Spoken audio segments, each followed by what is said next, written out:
잠언 30장 1절에서부터 9절. 제목은 월동준비입니다. 월동준비. 다 들어보셨죠? 월동준비. 때는 바야흐로 1592년 5월 23일 선조 25년. 그러니까 선조가 25년 이제 그 통치를 하던 그 시기에 일본에서는 전국 시대를 이렇게 자기네들끼리 막 내전이 일어나고 평정을 한 게 누구냐면 도요토미 히데요시. 많이 들어보셨죠?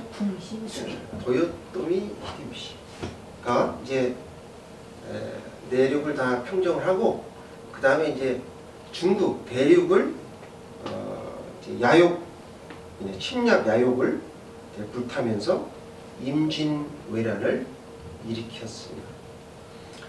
그래서 부산진 전투에 부산 앞바다에 엄청나게 많은 배가 그냥 끝없이 와 있었고요. 그래서 부산진 전투에서 조총으로 조총하시죠 여러분? 이렇게 조총 이렇게 되는 거. 이게 단발이에요. 한번 땅 쏘면 다시 이제 이렇게 이제 자기약을 넣어가지고 해갖고 또 다시 빵 쏘는 그러한 조총임에도 불구하고 그 일본군이 18,700명이 왔어요. 그리고 이제 병선이 700척. 그래가지고 이제 여러분 그 저 부산 영도에 가시면 지금도 남아 있어요. 거기가 이렇게 앞바다에 그냥 빼곡히 배가 와가지고 이제 부산 영도에 이제 상륙을 했죠. 네, 오전 그때가 5시였어요. 오전 5시. 그러니까 이제 일본도 기습 공격을 한 거죠. 네, 오전 5시부터 시작해가지고 오전 12시까지 불과 7시간 만에 완전히 막 부산 진성이 함락되었어요. 그러니까 엄청난 병력과 화기로 인해서 조선 병사 약 3,500명은 전멸했어요. 한두 명 살아남은 거는 이제 시체 더미 속에 죽은 줄 알았다가 살아남은 거 제외하고는 전멸했습니다. 근데 그 여세를 몰아가지고 고니시 들어보셨죠?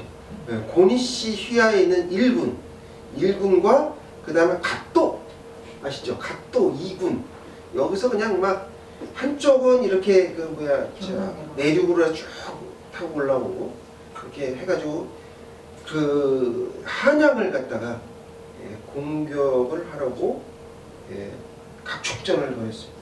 왜 그랬냐면 적장을 잡으면 전쟁이 끝난다 생각했어요. 일본 사람들은. 그래서 누가 먼저 누구를요? 선조를 잡느냐에 대한 공을 세우기 위해서 그냥 막 엄청난 이 전쟁을 한 거죠. 그래서 우리가 한 치 앞을 내다볼 수 없는 상황에서 선조는 부산이 무너졌고 그 다음에 문경세대가 무너지고 막 이래 놓으니까 이제 그런 파발들이 막 올 거 아니에요. 소식들이. 이제 조만간 뭐 3일 만에 아마 한양이 무너졌으니까. 그러니까 뭐 정신이 없는 거예요. 막 그냥 뭐 그 궁궐에 뭐 하인들만 있었겠어요. 궁녀들 막 엄청나게 많은 사람들이 어떻게 했겠습니까? 도망을 가야겠죠. 그래서 피난을 가기 위해서 그냥 뭐 대충 막 그냥 싸가지고 가게 돼요. 그래서 피난길에 올랐는데 여러분 잘 아시는 이제 고향 쪽으로 갔다가 파주 쪽으로 그게 옛날에는 그 북으로 가는 길이 그 길밖에 없어요. 다른 데는 다 산으로 돼 있기 때문에 그래서 글로 이렇게 쭉 갔죠. 가가지고 그 지금으로 말하면 이제 임진강인데 옛날에는 그게 신지강이랬어요. 이름이 원래 신지강 마루터에 딱 도착을 했는데 아이고 이거 뭐 비는 억수같이 쏟아지죠. 또 뭐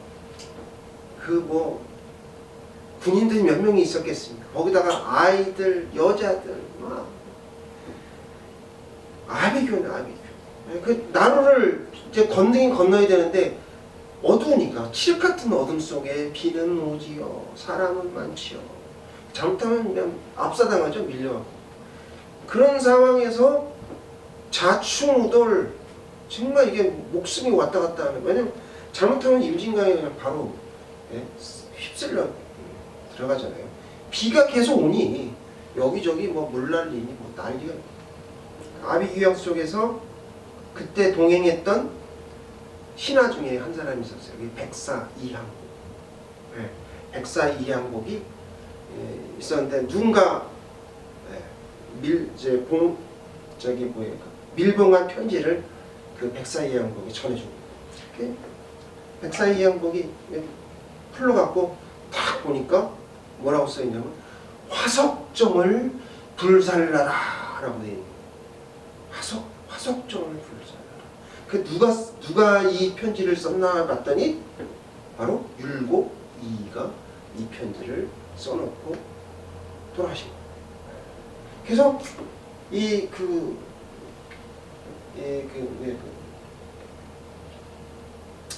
백사 이항복이 거기다 불을 지어요. 화석정이라는 그 정자에다가. 근데 사실 여러분 생각해보세요. 비가 막 쏟아지는데 웬만큼 불을 질러가지고는요 그 정자가 타질 않아요. 탈 수가 없어요. 그 뭐 나무를 갖다가 장작을 뭐 쌓아놔도 그게 비에 젖어서 불이 안 타는데 긴가민가 하면서 불을 딱 질렀더니 이게 어쩐 일입니까? 불이 그냥 확 붙어가지고 막 완전 그 뭐라 그럴까요? 거기가 횃불이 된 거예요. 커다란 횃불이. 그래가지고 선조 일행이 그 궁녀들과 같이 신하들과 같이 무사히 임진강을 배를 타고 이렇게 해서 다 건넜던 일이 기록에 남아있어요. 그 기록에 남아있는데 그 바로 음력 4월 금운밤 폭풍우 속에서 선조는 구사일생 노심초사하면서 살다가 구사일생 살아남게 되었습니다. 그래서 일본의 추격을 물리치고 저 평양으로 해서 신의주까지 가게 된 것이죠. 근데 어떻게 이런 일이 일어났을까? 율곡 선생님께서 10만 양병설을 말씀하셨잖아요. 그래갖고 그 당시에 그게 가능했어요. 농부들 이렇게 해가지고 하면 되는데 어쨌든 10만 양병설을 주장해가지고 선조한테 아랬더니 선조가 거절했죠. 말을 안 들었어요. 그가 무슨 소리야?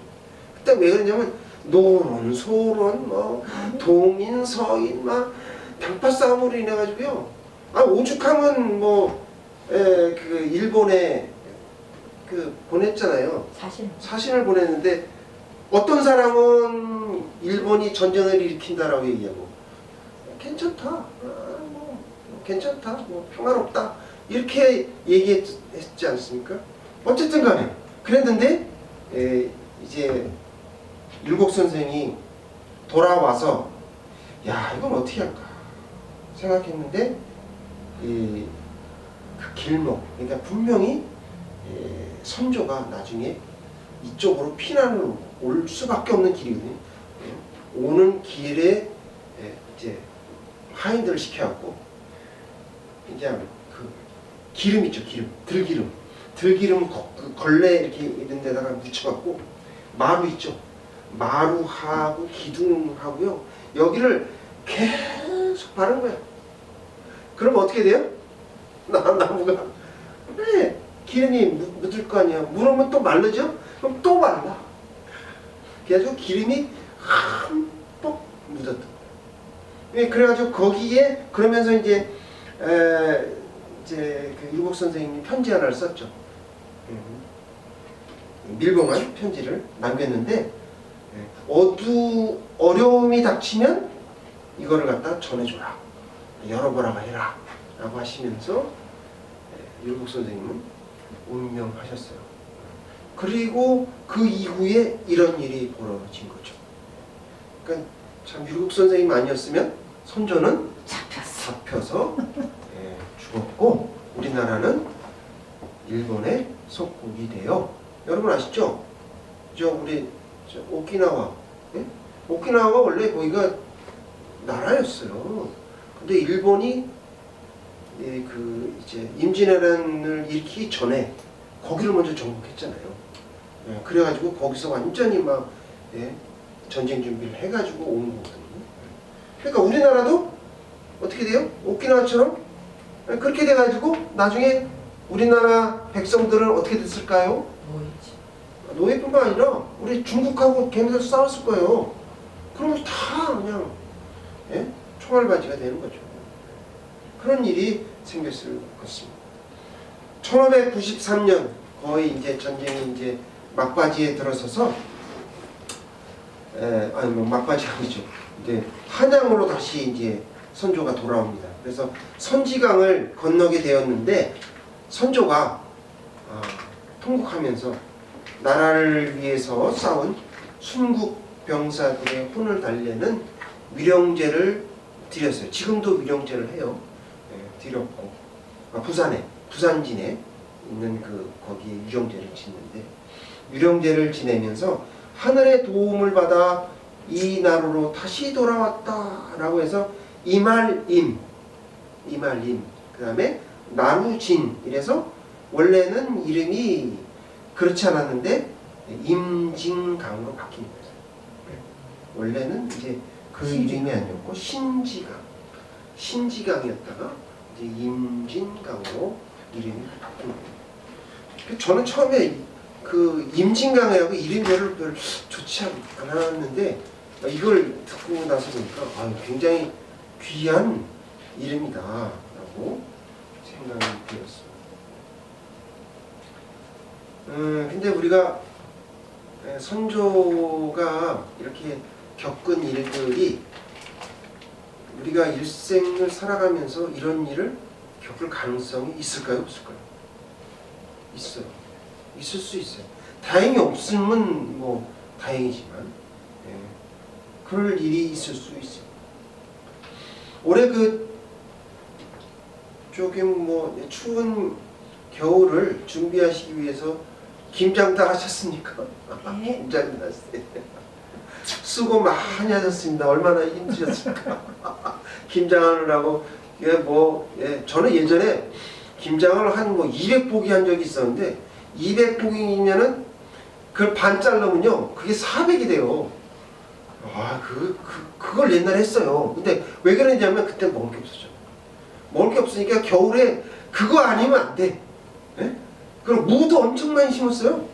엄청 많이 심은 게 아니라 무도 막 김치를 많이 담갔거든요. 맨날 어떨 때는 지겨워. 그래가지고 겨울에 막 버터 넣고 이렇게 해갖고 김치찌개 해 먹고 막 이랬잖아요. 지겨우니까 맨날 김치가 먹었어. 그랬던 적이 있는데 요새는 많이 해요. 50포기 이렇게 하는데 이것도 힘들어서 안 하는 사람 많죠. 어쨌든 너무 참 고생이 많으셨습니다. 근데 저는 월동 준비가 저한테는 이게 끝난 게 아니고요. 그 여자들은 이제 김장하면 월동 준비 끝 이렇게 하지만 저는 그게 아니라 유리에다가 이제 뽁뽁이를 붙여야 베란다 있잖아요. 뽁뽁이 공사를 끝내야 저는 월동 준비가 끝난 겁니다. 근데 지난주에 절반이 아니라 3분의 1, 방 하나만 이렇게 했는데 또 이제 베란다도 하고 이렇게 해야 돼요. 해야 되는데 왜 그렇게 하느냐? 그거 안 하면 겨울에 엄청 많이 나와요. 난방비가. 근데 그거 하면 적어도 한 30%? 30%는 절약이 돼요. 그러니까 그걸 안 할 수가 없죠. 근데 여러분 참 올겨울이 얼마나 추울지 저는 기대가 됩니다. 왜 그러냐? 여름에 엄청 더웠잖아요. 그러니까 뽁뽁이를 아주 두 겹을 하든지 아주 튼튼하게 할 생각입니다. 근데 여러분 이런 추운 겨울만 있는 게 아니라 우리 영적인 겨울도 있어요. 우리가 항상 이게 뭐 날씨나 이런 외부적인 겨울도 있지만 우리 안에 또 나라가 영적인 겨울이 있는데, 그러면 인생에 만약에 이게 마지막 겨울이다 라고 생각한다면 마지막 겨울에 어떻게 준비할까? 오늘 말씀을 통해서 우리에게 주시고자 하시는 하나님의 말씀은, 첫째, 헛된 것과 거짓말을 멀리해야 합니다. 따라해 볼게요. 헛된 것과 거짓말을 멀리해야 합니다 라고 말씀하십니다. 살아계신 하나님의 말씀입니다. 8절입니다. 다 같이 공독하겠습니다. 곧 헛된 것과 거짓말을 내게서 멀리하옵시며 나를 가난하게도 마옵시고 부하게도 마옵시고 오직 필요한 양식으로 나를 먹이시옵소서. 아멘. 오늘 잠언의 말씀은요, 1절에 보면 야게의 아들이라고 했죠. 야게의 아들, 아굴의 잠언이다. 이걸 다른 말로 경고다. 잠언이라고 하기도 하고 경고다라고 생각합니다. 아굴이 누구인가 자세히 밝혀지지는 않았어요. 근데 이제 유대인은 아니고요, 이방인 중에 한 사람으로 추정됩니다. 근데 어떤 학자는 이거를 이제 현자 아시죠? 이렇게 그 선지자처럼 이렇게 머리가 뛰어나고 미래를 예지하는 선견자라고 이렇게 얘기해서 그렇게 이제 주장하시는 분이 있기는 한데, 제가 이제 여러 가지로 공부한 바에 의하면 여기 뒤에 보면 여디엘과 우갈이라고 나오잖아요. 이게 이제 아들인지 이게 제자인지는 정확하게 알 수가 없어요. 그러나 이름을 내고 이렇게 했다는 것은 제가 보기에는 이제 마사족의 현자가 아니었나. 마사족이라고 하죠. 마사족. 이제 그거는 이제 주석에 나와 있는 건데, 마사족의 현자가 아니었냐라고 우리가 판단됩니다. 2절, 3절 다시 함께 읽어볼게요. 시작. 나는 다른 사람에게 하면 짐승이라. 내게는 사람의 총명이 있지 아니하니라. 나는 지혜를 배우지 못하고 또 거룩하신 자를 아는 지식이 없거니와. 네. 거룩한 자를 아는 지식이 없거냐라고 얘기했거든요. 근데 여 뒤에 보면 뭐 4절에 보면 그의 아들의 이름이 무엇인지 너는 아느냐 이렇게 얘기했죠. 근데 그 다음 절에 뭐예요? 하나님의 말. 알고 있네. 알고 있는데 이 사람은 쉽게 얘기하면 우문현답을 얘기한 거죠. 우리에게 물은 거예요. 너 아냐? 이런 일을. 나는 아는데 너 아느냐? 이런 의도가 담겨져 있죠. 자신은, 그런 사람이 어떻게, 자신은 지혜를 배우지 못하여 총명이 없다. 정말 그럴까? 거룩한 자를 아는 지식이 없다고 이렇게 겸손하게 말합니다만, 이거는 이제 하나님의 현존 앞에서 내가 똑똑한 거를 보이는 것이 어리석은 짓이다, 이런 뜻이겠죠. 이런 뜻이에요. 그리고 또 뭐 하늘에 올라갔다 내려온 자가 누구인가? 전능하신 여호와와 그의 아들 이름을 아는 자가 있는가? 그거는 무슨 뜻이냐면 없다라는 얘기죠. 그런 사람이 없다. 그러면서 필자가 이렇게 기도합니다. 하나님, 제가 죽기 전에 두 가지를 간구하오니 물리치지 마십시오. 첫째는 헛된 것과 거짓말을 멀리하게 하시오. 두 번째로는 가난하게도 부하게도 하지 마소서. 왜 이런 현자가 왜 이런 기도를 했을까? 왜 이런 기도를 했을까? 여러분 잘 아시는 그 누굽니까? 박사학위가 10개가 넘는 솔로몬. 그분이 박사학위가 너무 많아요. 동물 박사, 식물 박사.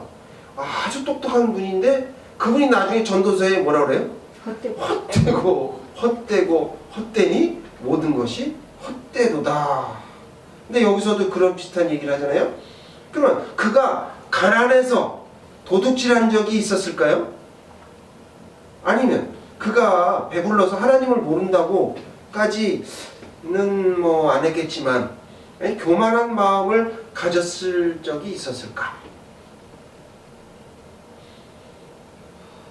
여러분 중에 그런 생각을 가져본 적이 있으실 거예요. 내가 소유한 명예나 또는 뭐 부나 지위나 이런 것이 계속될 것이다. 계속될 것이다. 그런 생각을 가져본 적이 있으실 거예요. 인간은요, 높은 지위와 돈이 많거나 또 이게 명예가 이렇게 되면 특히나 그 젊은 시절에 그런 경우가 많이 있는데 그렇게 되면요, 자기도 모르는 사이에 교만해질 수밖에 없어요. 사무엘상 12장 21절 주보 뒷면에 있죠. 다음 기회로 볼게요. 시작. 돌아서서 유익하게도 못하며 구원하지도 못하는 헛된 것을 따르지 말라. 그것은 헛된이라. 예. 이 사무엘상이 얘기한 것은 바로 뭘 얘기하냐면 헛된 것은 우상숭배다. 이 헛된 것에 성경에서 얘기하는 그걸 쭉 찾아보니까 대부분이 우상숭배예요. 우상숭배에 대한 얘기고 통상적으로 또 뭐예요? 거짓말 이상의 속임수, 그러니까 사기 또는 뭐 점술, 점치는 거 있잖아요. 이런 것들을 말하고 하나님의 말씀과 정반대되는 그런 이야기들과 사단의 유혹들이 다 헛된 것이다 라고 성경은 얘기합니다. 그래서 그런 거짓된 영을 멀리하게 하소서라고 이제 아굴이 이제 기도문에 이제 나와 있죠. 최근에 그 강용수 저자가 지은 40살에 읽는 쇼펜하우어라는 책이 있어요. 거기 보니까 행복한 순간이 너무 짧답니다. 행복한 순간, 우리 인생에서 행복한 순간. 한국인의 일생을 80년으로 봤을 때 평생에 웃는 시간은 고작 한 달입니다. 한 달. 80년을 봤을 때 평생 웃는 시간이 이제 계산을 해보니까 한 달밖에 안 돼요. 그러면 하루에 몇 번인가 따져보니까 90초. 자, 한번 다 함께 한번 웃어봅시다. 1분만 웃어도 1년이 아니라 하루에 90초 이상 웃질 않는다는 거예요. 그러니까 뭐 웃는 전도사 막 나와가지고 1분만 웃자고 막 이렇게 하는 게 나쁜 게 아니에요. 그러니까 여러분 좀 뭐 개그 콘서트나 이런 거 보시면서 좀 이제 박창대소를 좀 하시는 것도 좋을 것으로 생각이 됩니다. 근데 여러분 반면에 근심 걱정은 얼마나 할까? 근심 걱정 따져보니까 평생에 10년이죠. 평생에 10년. 10년이요, 10년. 하루에 3시간이래요. 하루에 3시간. 그러니까 이게 뭐 한국인의 조사예요. 나와 있는 통계입니다. 통계. 그래서 우리가 돈이 많거나 재산이 많다고 해서 행복한 게 아니다. 그래서 우리가 아까 막 박창대소하고 막 웃었잖아요. 그러니까 이 행복한 순간을 스스로 늘려야 된다. 이런 얘기를 하고 있죠. 일단은 우리가 헛된 것과 거짓말을 멀리해야 행복할 수 있습니다. 또 추운 겨울을 이겨낼 수가 있어요. 그러므로 헛된 것과 거짓말을 멀리해야 한다라고 말씀하십니다. 둘째, 가난하게도 부하게도 되지 말아야 합니다. 따라해볼게요. 가난하게도 부하게도 되지 말아야 합니다. 라고 말씀하십니다. 거룩하신 주님의 말씀입니다. 8절, 9절 다 같이 읽겠습니다. 시작. 곧 헛된 것과 거짓말을 내게서 멀리 하옵시며 나를 가난하게도 마시고 부하게도 마옵시고 오직 필요한 양식으로 나를 먹이시옵소서. 혹 내가 배불러서 하나님을 모른다 여호와가 누구냐 할까 하오며 혹 내가 가난하여 도둑질하고 내 하나님의 이름을 욕되게 할까 두려워함이니이다. 아멘. 아굴이 구한 것이요. 여기서는 두 가지라고 얘기했지만 사실은 세 가지예요. 왜냐하면 헛된 것과 거짓말을 멀리 하시고 첫 번째죠. 그 다음에 가난하게도 마옵고 부하게도 마옵소서. 그리고 마지막에 필요한 양식을 충분히 공급해 주십시오 라고 했으니까 이게 이제 세 가지로 한 거예요. 이제 왜 이렇게 기도를 했는지에 대한 이유가 그 구절에 나와 있잖아요. 그래서 하나님을 모른다 할까봐 또는 하나님의 이름을 욕되게 할까봐 라고 이야기를 한 겁니다. 여러분 그 아굴은요 현자예요. 아주 똑똑한 사람이었고 이 잠언에 나올 정도였으니까 잠언에 나올 정도면 뭐 대단한, 여러분 아시잖아요. 잠언이 뭐를 위해서 쓰여져 있는지 아시죠? 원래 그 왕들의 그 교육하는 데 썼던 교과서예요. 그걸 우리가 이제 알게 되고 배운 거였는데, 그러니까 잠언은 진짜 꽃 중에 꽃이죠. 꽃 중에 준 그 말씀인데, 그 아굴이 뭐라고 얘기했냐면 인생의 주관자는 사람이 아니다, 하나님이시다라는 걸 자기가 깨달은 거예요. 그걸 따라서 하나님의 주권과 은혜와 사랑에 따라서 사랑받는 것, 하나님으로부터 사랑받으면서 사는 것이 인간이라는 것을 깨달은 거예요. 여러분 하나님의 사랑을 받고 계십니까? 받으셔야 돼요. 하나님의 사랑을 항상 이렇게 구하여야 되는 것이죠. 오늘 이런 그 아굴의 기도처럼요.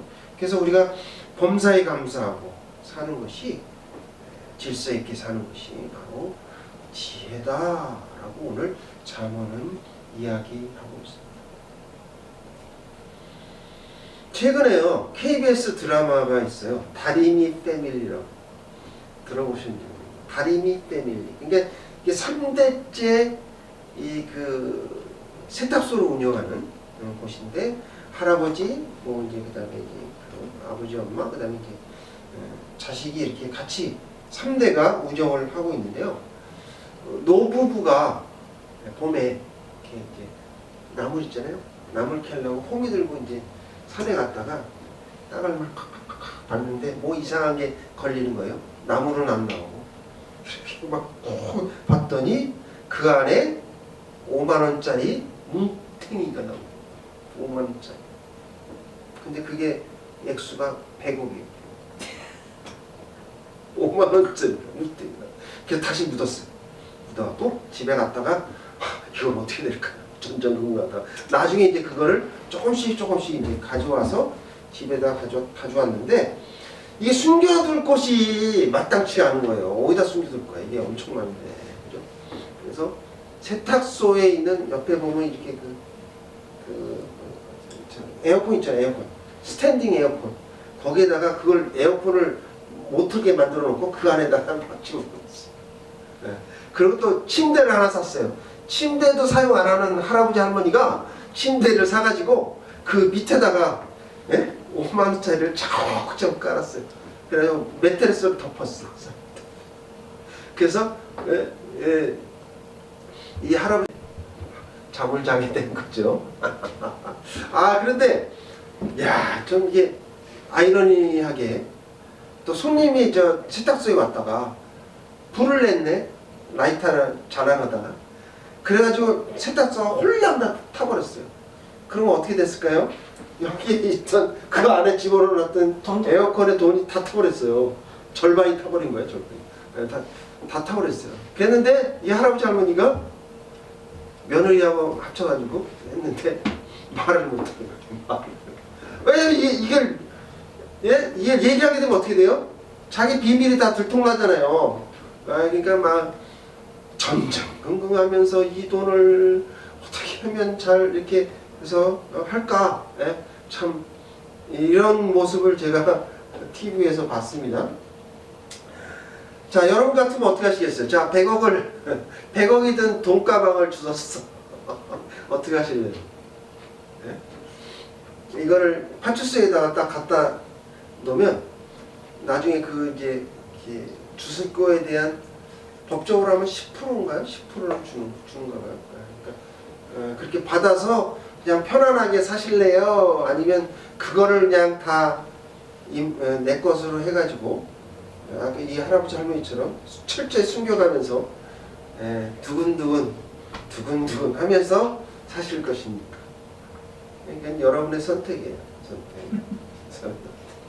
그럴 수도 있고 저럴 수도 있죠. 그러나 돈이 많으면 좋을 것으로 생각하지만 갑자기 돈이 엄청 많이 쌓이면 이것도 문제입니다.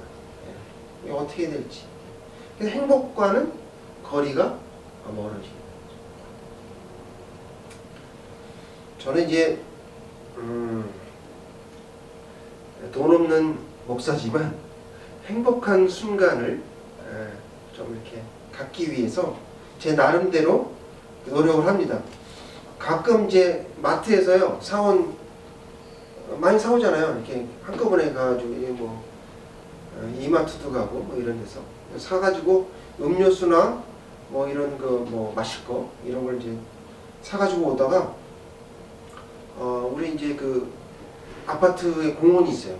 공원도 있고 아니면 이제 엘리베이터 이렇게 타다가 내가 갖고 있는 것 중에서 하나를 몰라요. 그 사람은 처음 본 사람이에요.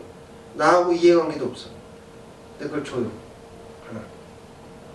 대부분 이제 어린아이한테 그런 걸 많이 하는데 그럼 아이가 이렇게 받긴 받죠. 근데 너무 뜻밖이잖아요. 그런 적이 한 번도 없으니까. 저 사람 누구지? 나도 모르는데. 근데 저는 그냥 이렇게 웃으면서 주어. 그러면 제 마음이 얼마나 좋은지 몰라요. 내 마음속에 행복이 그냥 이렇게 막 쌓여. 왜요? 이해관계가 없잖아요. 이해관계도 아무것도 없지만 내가 선을 베풀고 서로 주위에 있는 사람들한테 정을 나누는 그런 마음을 이렇게 갖는 것이 행복지수를 높이는데 좋은 에너지를 받게 되는데 아주 좋습니다. 여러분도 한번 해보세요. 그리고 저 같은 경우는 또 우리 그 아파트에 헬스장이 있어요. 그 안에 이제 무슨 센터? 스포츠 센터.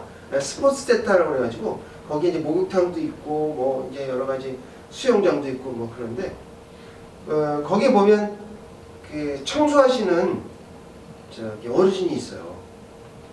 그분한테 제가 간혹 이제 그 요구르트나 또는 이제 쌍화탕 따뜻한 쌍화탕 그걸 이제 갖다가 드시라고 드립니다. 왜냐하면 제가 매일 보는데요, 뭐 그거는. 그럼 뭐 거의 뭐 가족과 같죠.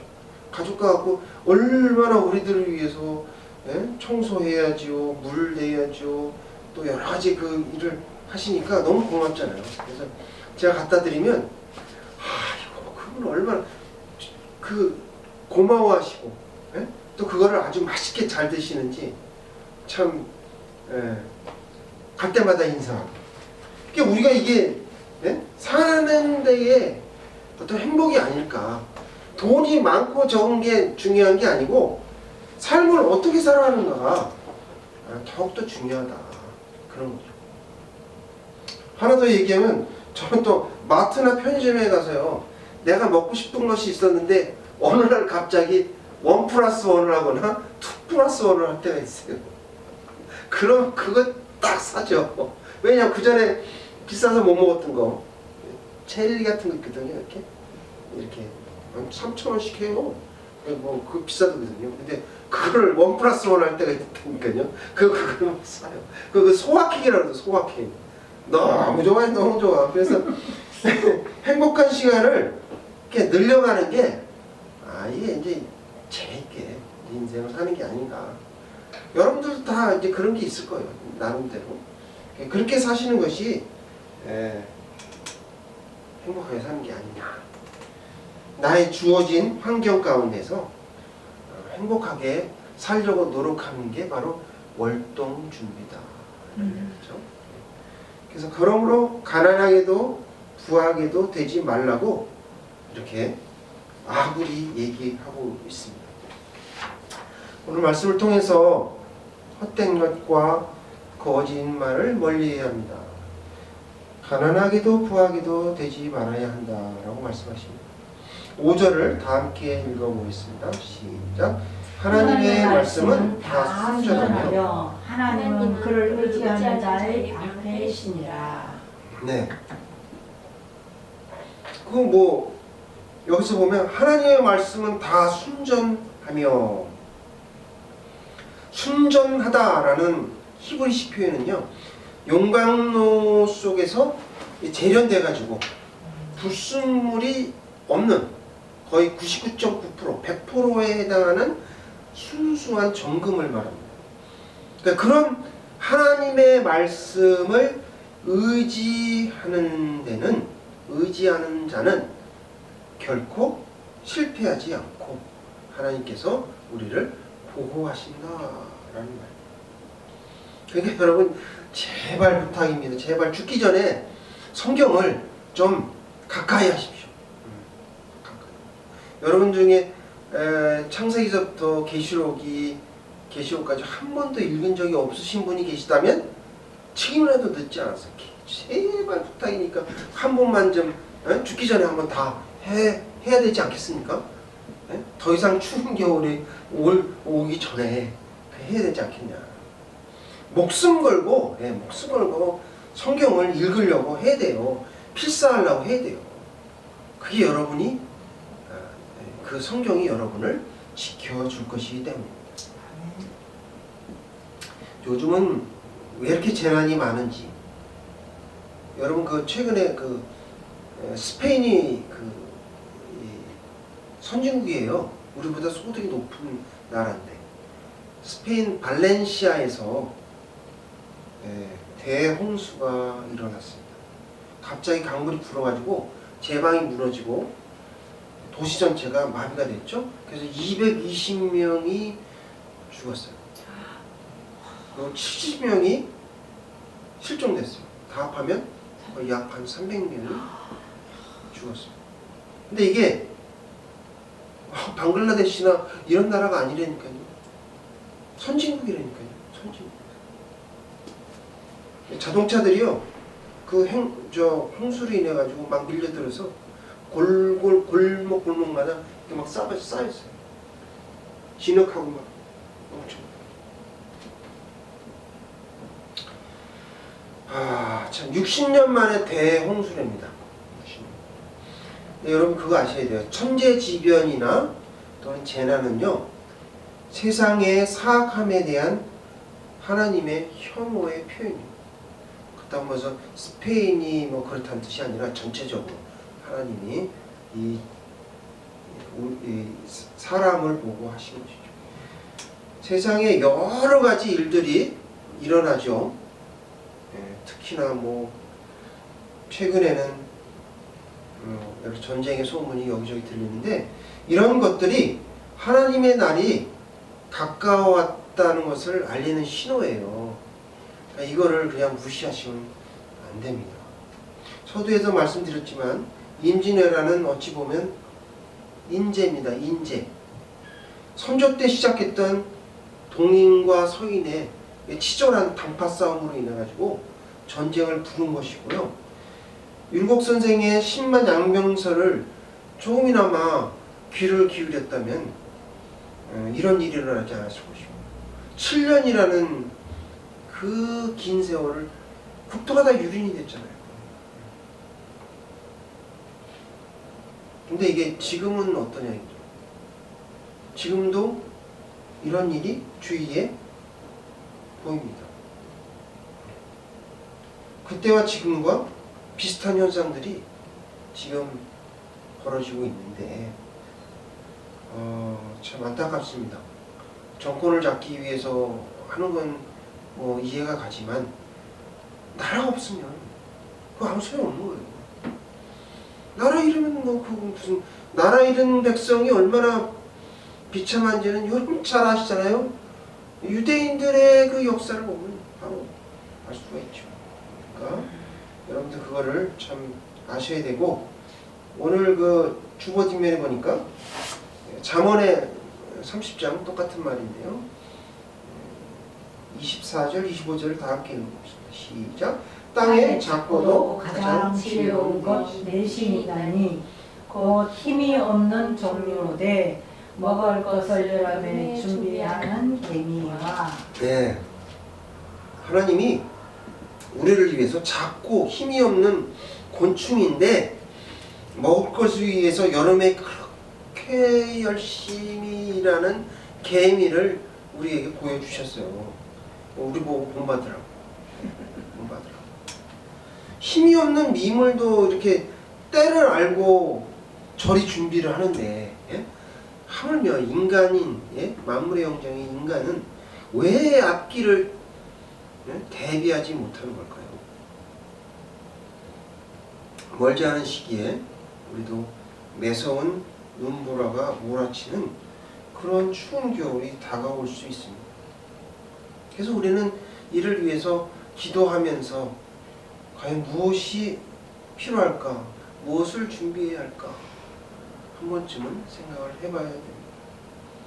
여러분, 이 세상은요, 죽음의 고통이 지배하는 세상입니다. 누구나 다 죽죠. 안 죽을 수 없어요. 누구나 다 점점 늙어가며 또 암에 걸립니다. 질병에 노출되어 있고요. 죽음의 문턱이 서서히 다가오고, 그게 빠르지 않아서 그렇지. 어떤 사람은 요절하는 사람도 있긴 하지만, 우리는 그런 세상 속에서, 이렇게 복잡한 세상 속에, 자동차가 이렇게 많고 사고가 많은 세상 속에서 기적적으로 살아가고 있는 거예요. 하나님이 우리를 돌보시기 때문에 기적적으로 살아요. 그거를 깨닫지 못할 뿐이죠.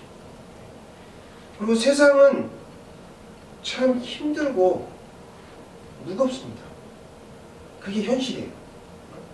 여러분, 그것도 여기저기서 지난주에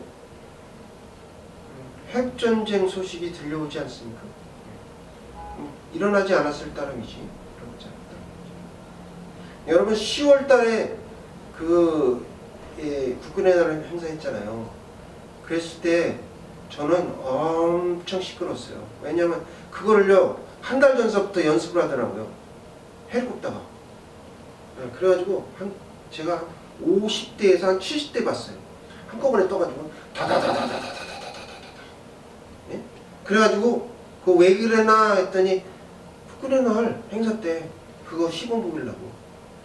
근데 막상 10월 1일이죠. 국군의 날 행사 때는 못했어. 비가 와서 못했어요.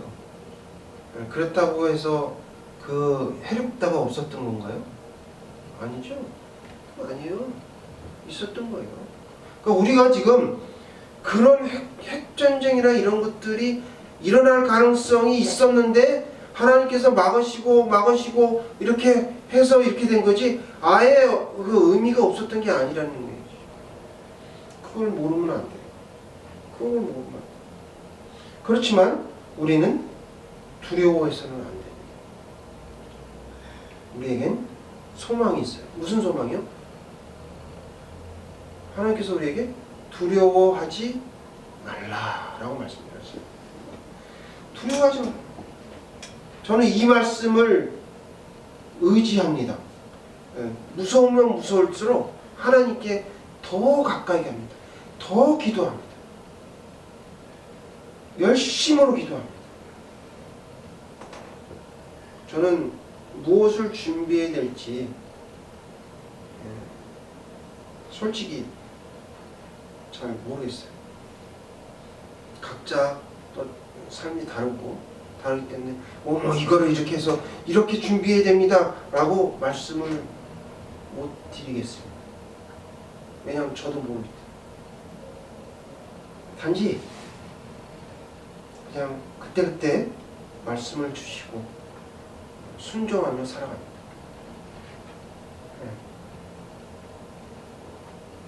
그래서 히브리서 11장에 보면 그런 말씀이 나오잖아요. 세상이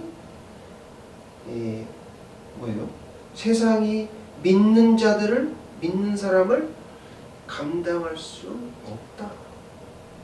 세상이 우리를 감당할 수 없어요. 그러니까 우리는 내가 앞으로 어떻게 될지를 모르지만 하나님을 의지하면서 두려워하지 말고 이렇게 담대하게 성경을 내 마음속에 의지하면서 항상 말씀 속에서 찾으려고 애를 쓰면서 살아가는 우리가 돼야 이 영적 겨울을 이길 수 있지 않을까라고 생각합니다. 자, 영적 겨울을 잘 준비하시고 이기시는 사랑의 나눔교회 성도님들 다 되시길 주님의 이름으로 축원합니다. 다 같이 기도하시겠습니다.